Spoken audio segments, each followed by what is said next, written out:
ውድና የተከበራችሁ የዚቲ ቤተሰቦች እንዴት ናችሁ? እንኳን ለብርሃነ ትንሣኤው በሰላም አደረሳችሁ፣ በሰላም አደረሰን። እንዴት ናችሁ? ደህና ናችሁልኝ? ዛሬም በአዲስ ነገር መጥቻለሁ። እንግዲህ መግቢያ ላይ እንዳያችኋት ኪያ ማለት ነው ደስ በሚል ሁኔታ እንግዲህ ሰርፕራይዝ ተደርጋለች። በበዓልም ስጦታ ተንበሻብሻለች። በጣም ደስ ይላል። ያው ሁላችንም ስለ ኪያ እናውቃለን ማለት ነው። ከዚህ በፊት ኮይናስ ጋር የነበራቸውን ጉዳይ እናውቃለን። ዩሃ ሚዲያ ላይ የሁለት መንቶች ልጆች እናት የነበረችው ኪያ ዛሬ ምን ላይ ናት እየተደረሰች የሚለውን እንግዲህ ደጋጎች አስታውሰዋት ይዘዋት መጥተዋል ማለት ነው። እና ኪያም እንኳን ደስ አለሽ፣ በጣም ደስ ይላል። አምሮባት ስላየን ደስ ብሎናል። ሁላችንም ላይክ፣ ሼር፣ ሰብስክራይብ እያደረጋችሁ ቤተሰብ አድርጉን። ሰላማችሁ ይብዛ ማለት ነው። እስኪ ወደ መረጃው እንሂድና እኔ በሚቀጥለው ደግሞ እመጣለሁ ማለት ነው። በሚቀጥለው ሀሳቤን እሰጣለሁ። እስኪ መረጃውን እኔ ምን ስጦታ ተሰጣት፣ ምንድን ነው ስለ ኪያ የማታውቁ ልትኖሩ ትችላላችሁ ብዬ አላስብም። ስለ ኪያ ከዚህ በፊት ያየናት ነው። አሁን ግን በቴምር ስቴት ምክንያት ማለት ነው ደስ የሚል ህይወትን ቀጥላለች። እግዚአብሔር ይመስገን ስለማይነገር ስጦታው። የሚቀጥለውን ደግሞ አብረን እኔ እስኪ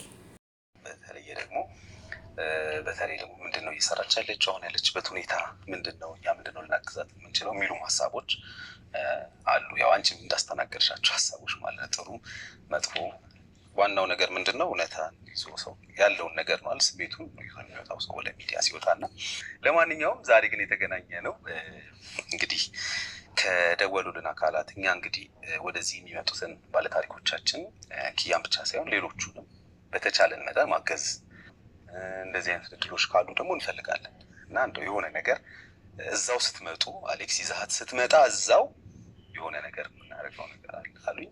ስለዚህ ለዛ ነው የደወልኩልሽ ነው የመጣሽው። እሺ አመሰግናለሁ። ይሄ ለሌሎቹ ባለታሪኮቻችን የምናደርገው ስለሆነ ማለት ነው። እና ልጆች እንዴት ናቸው? ደህና ናቸው እግዚአብሔር ይመስገን። አሁን ስንት ጊዜ ሆናቸው ማለት ነው? አሁን አመት ከአንድ ወሩ ናቸው። አይገርምም? ቀኑ ሄደ። አመት ከአንድ ወር? አዎ አመት ከአንድ ወር ናቸው። አዎ ያኔ 7 ወር ላይ 7 ወር ሆኖ ነው አይደል ወደ እኔ መጀመሪያ የመጣሽው? አዎ የመጀመሪያ። ከዛ በኋላ ይገርማል። ዮኒስ እንዴት ነው? ደህና ነው። የለም መሰለኝ አይደል? አዎ የለም። እንግዲህ ትልቁ ነገር ያው ባለፈውም እንዳልኩት ዛሬ የምመደግምልሽ ነገር አንቺ ጠንክረሽ ለልጆችሽ ጥሩ እናት ሆነሽ ማሳደግ ነው ያለብሽ። ቢኮዝ አሁን እዚህ ላይ ምንም እኛ ለመፍረድ አይደለም ማለት የተቀመጥነው። በፊት ብያችኋለሁ። እኔ በአንቺም በዮናስም በኩል ያለው ነገር እውነታችሁን ነው ፈልጋ አንቺ እውነታችሁን ፈልገሽ መጣሽ። ሁላችሁም ክሊር በሆነ መልኩ ነው ያንን ጉዳይ የጨረስ። ስለዚህ ከዚህ በኋላ የእናንተ መንገድ ነው የሚሆነው። አሁን አንቺ እንደ እናት ደግሞ ልጆቼን ምን አይነት እናት ሆኜ ነው ማሳደግ ያለብኝ፣ እንዴት ነው መጠንከር ያለብኝ፣ ጎበዝ እናት መሆን መቻል አለብኝ። ምክንያቱም አንቺ ለነዛ ልጆች ታስፈልጊያለሽ አይደል? ከማንም በላይ አይደለ? ታስፈልጊያቸዋለሽ። ስለዚህ በስራም ራስሽን በብዙ ነገሮች ራስሽን ጠብቀሽ ለልጆችሽ ጥሩ እናት እንደምትሆኚ ተስፋ አደርጋለሁ። ትክክል ነህ። የምታስተላልፊ መልእክት ለተመልካቾች፣ በሀሳብ ላገዙሽ ለሁሉም መልእክት ማስተላለፍ ትችላለሽ። አዎ አመሰግናለሁ። ያው ሰው እንደምልከታው እንዳየው ነው የተናገረው። አልፈርድም። ምክንያቱም አይቶታል ነገሮቹ እኔ ጋርና እግዚአብሔር የምናውቀው ነገሮችን እግዚአብሔር ካለ ወደፊቱ የምናስተካክልባቸው መንገዶች አሉ ብዬ ተስፋ አደርጋለሁ ከሱ ጋር ተነጋግረን።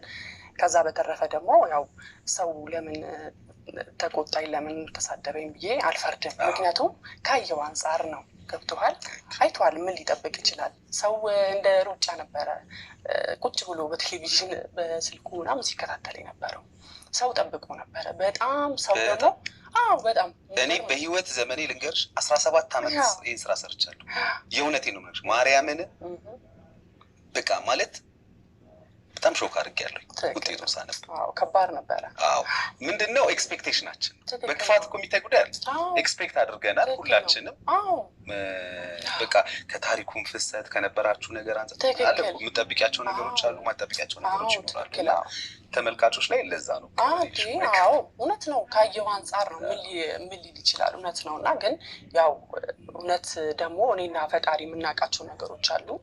እሱን ደግሞ ያው እኔና እሱ ነን ካሁን በኋላ ወደ ሚዲያ ሳልመጣ በውስጥ ጨርሰን ያው ባለፈውም ነገር ያለው ሰርፕራይዝ ይኖራል ብያለሁ። ከፈጣሪ ጋር ነው እንግዲህ አሁንም እኔ ከፈጣሪ ጋር ነው የምለው። ገብቶሃል? እግዚአብሔር ሲፈትን ወደ ራሱ ሊመልስ ሲፈልግ ይደብቀዋል። ትዕግስተኛ እንድትሆን አንተ እሱን እንድታቀው ገብቶሃል? የሆነ ሰዓት ላይ ደግሞ ሁሉም ነገር ሲስተካከል እንመጣለን። መጀመሪያ ላይ መግቢያ ላይ እንግዲህ ስለ ኪያ እንዳያችሁት ነግሬያችኋለሁ ማለት ነው። ኪያ አሁን በአሁኑ ሁኔታ ላይ ጥሩ ሁኔታ ላይ እንዳለች እንግዲህ ምንም አትልም ማለት ነው። ያው እንደሰማችሁ ነው ከሷ አንደበት። እግዚአብሔር ይመስገን። ምክንያቱም ኪያ ብዙ ውጣ ውረድ አይታለች። እስካሁን የልጆቹ አባት አልተገኘም። የዲኤንኤ ውጤት እንግዲህ እስከ 3 ጊዜ ውስጥ ሁሉ ምንም አይነት ነገር አልተገኘም። በአሁኑ ሰዓት ግን እግዚአብሔር ይመስገን አምሮባት ስላየን በጣም ደስ ብሎኛል። እኔ በራሴ ማለትም ሁላችንም አይሚሮ ውስጥ የገባች ናት። ከሷ እኔ ልጆቹን ባይ ደስ ይለኛል። ለምን ካላችሁ እንግዲህ ልጆቹ በጣም ነው የሚያሳዝኑት ከሚባለው በላይ ማለት ነው። እናት ሁሉንም ነገር ትቋቋማለች፣ ግን የልጆቹ ነገር በጣም ልብ ይሰብር ነበረ። እግዚአብሔር ይመስገን የማይሳነው አምላክ እንግዲህ ዛሬ ላይ በደህና ሁኔታ እንደዚህ አምሮባት ስላየናት ደስ ብሎናል ሁላችንም። ልጆቹም ደህና ናቸው ብላለች። አሪፍ ነው። አሁንም እንግዲህ ሰርፕራይዝ አለኝ እያለች ነው። አሁንም አለኝ ሰርፕራይዝ፣ በፊትም ብላ ነበረ። አሁንም አለኝ ሰርፕራይዝ በቅርብ አሳውቃችኋለሁ እያለች ነው። ከእግዚአብሔር ያሳካላት፣ የልጆቿንም አባት እንግዲህ እውነቱን ያውጣላት ፈጣሪ ነው የምንለው። ግን በዚህ ስላየናት ሁላችንም ደስተኛ ነን። የኪያ ጉዳይ ብዙዎቻችንን ብዙ ጊዜ አጀንዳ አድርገኑ ነበረ፣ ብዙ ጊዜ ሰርተንበታል። እንግዲህ ስናቀርብላችሁ ነበረ። ዩዋ ሚዲያ ላይ ቀርባ መንታ ልጆች ወልዳ፣ ለማታውቁ ነው መነግራችሁ ማናት ኪያ ድንገት የምትሉ አዲሶች።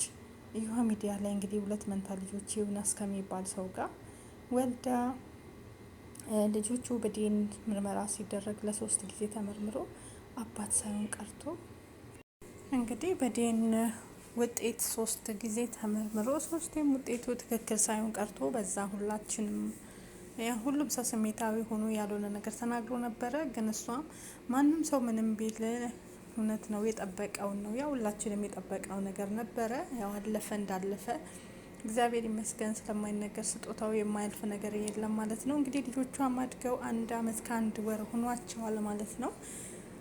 ፈጣሪ ተመሰገነ ይሁን። እንኳን አደጉላት። አሁንም እግዚአብሔር በጥበብ በሞገስ ያሳድግላት። በጣም ነው የሚያሳዝኑት። ቆንጃጀቶች ልጆች ናቸው እና ብቻ በጣም ታሳዝናለች። ያሳዝነችኝ ከሚባለው በላይ ማለት ነው። ግን ያው ዛሬ ደግሞ እንደውም ደህና ጥሩ ነገር ላይ ሆና ስለመጣች ደግሞ የበለጠ ደስ ብሎናል። እግዚአብሔር ይስጣቸው እንግዲህ እነዚህም ሰዎች ማለት ነው። አሁንም እሷን ማገዝ የምትፈልጉ እንግዲህ መግዛት የምትፈልጉ ሰዎች በእሷ በኩል እየደወላችሁ በኪያ በኩል ግዟት ማለት ነው። ምክንያቱም 20% ስላለው በእሷ በኩል በሚመጡ ሰዎች ቅናሽም ስላለ ለእሷም ይጠቅማታል። ቢያንስ ገንዘብን እንደ መርዳት ነው መግዛት ያሰባችሁ ሰዎች በእሷ በኩል ብትሄዱ አሪፍ ነው፣ ለእሷም ሆነ ለእናንተም ማለት ነው። ምክንያቱም ለእሷም ቢያንስ ይረዳታል ብዬ አስባለሁ። ምንድነው የሚረዳት ካላችሁ ያው የምታገኘው ገንዘብ ልጆቿን ለማሳደግ ለአንዳንድ ነገር ይጠቅማታል ማለት ነው። ቤቱን ስትገዙ ቦነስ ይታሰብላታል ለሷ ማለት ነው። እና አበረታቷት ነው የምለው በቃ ማለት ነው። አቅሙ ያላችሁ ከኢትዮጵያ ውጭ ሆናችሁ ቤቱን መግዛት ያሰባችሁ ማለት ነው። ግን ብዙዎች የገዙም ሊኖሩ ይችላሉ፣ ያልገዛችሁም በእሷ በኩል በኪያ በኩል ብትገዙ ለእሷ እርዳታ እንደሰጣችኋት ነው የምትቆጥረው ማለት ነው። ምክንያቱም በእሱ አንደኛ እናንተ ቅናሽ ታገኛላችሁ ኪያን ብላችሁ ስትሄዱ፣ ሁለተኛ ደግሞ ለእሷ ከዛ የምታገኘው 20%ቱ ለእሷ ደግሞ ለልጆቿ አንዳንድ ነገር ይረዳታል። በአሁኑ ሰዓት በኑሮ ውድነት አይደለም 2 ልጅ 1 ልጅ ማሳደግ በጣም ከባድ ነው ታውቃላችሁ ኢትዮጵያ ውስጥ እና በጣም ያሳዝናል። እንግዲህ እርዷት ነው ምለው እንደኔ ማለት ነው። ሰላማችሁ ይብዛ። እወዳችኋለሁ። ሀሳብ አስተያየት ስጡ። እንግዲህ ሁላችንም ደስ ብሎናል እዚህ ጋር ስላየናት እግዚአብሔር ይመስገን።